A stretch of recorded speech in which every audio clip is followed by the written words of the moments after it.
Let me state that I enjoyed The Final Reckoning and recommend you go see it in theatres. With that clearly understood, this film doesn't hit as hard as previous iterations, and that's a real disappointment because it is supposedly the last entry in the entire franchise. We all know that every sequel needs to up the ante and outshine its predecessor, and while there's some great stunts and action sequences on display, not to mention a world-ending threat that can't get any bigger, the overall experience feels like a middle-of-the-road entry. You won't be as overawed by the plane chase as you were during the helicopter chase in Fallout. You won't be as immersed in the emotional stakes as you were during MI3, or, again, in Fallout. The sphincter-clenching tension of Ghost Protocol's Burj Khalifa sequence is far more impactful than what we get as Ethan Hunt must navigate his way through a sunken submarine full of nuclear bombs. You get the picture. Every effort has been made to make The Final Reckoning a huge success, and it is a good action film. I had fun watching it,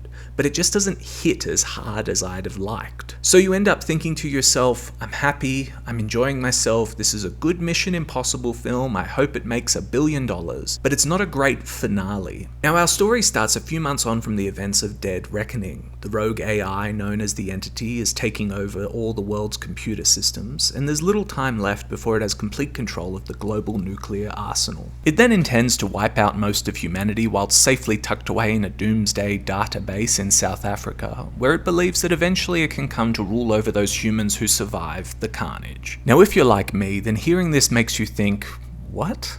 That doesn't make any sense.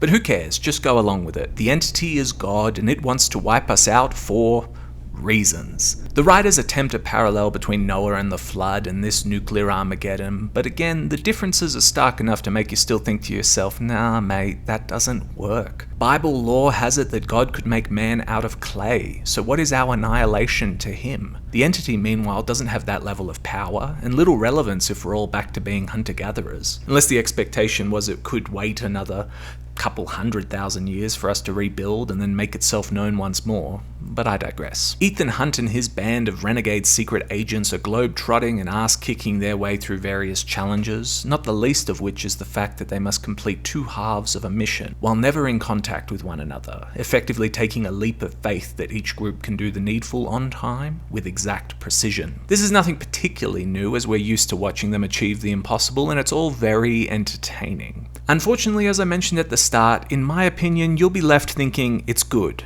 but not as good as previous films. And that really needs to be emphasized because it's the glaring flaw. This is their big finale, and they just couldn't figure out how to outdo themselves. If you can accept that point, then everything else is good, solidly made, entertaining, and ultimately a fun time at the movies. Tom Cruise continues to outshine everyone else in the movie star business by doing some truly jaw-dropping stunts, especially in the third act, and his charisma carries you through some so-so story beats. And this is the other element worth speaking about. Tom Cruise is the man, all caps, and everyone should be able to see that fact clear as day. He is the reason for watching The Final Reckoning, even if you have zero interest in the franchise and zero interest in figuring out the backstory prior to this entry. The power of the movie star courses through Cruise's veins, and it elevates what is ultimately a fine, if forgettable film into something which is loads of fun. A final thought I had about The Final Reckoning was a part of me could really get behind recutting the picture alongside Dead Reckoning into a 4.5-hour epic. Go all the way with an intermission and see if the combined weight of these two films could then make for a truly exquisite finale. Anyway, I do recommend you go and see Mission Impossible: The Final Reckoning, preferably on Imax or as big a screen as you have access to, and preferably with friends and a huge bucket of popcorn. It's a great summer film fun and will certainly not disappoint, provided you're willing to accept that this entry would rank somewhere in the middle of the pack. Thanks for watching.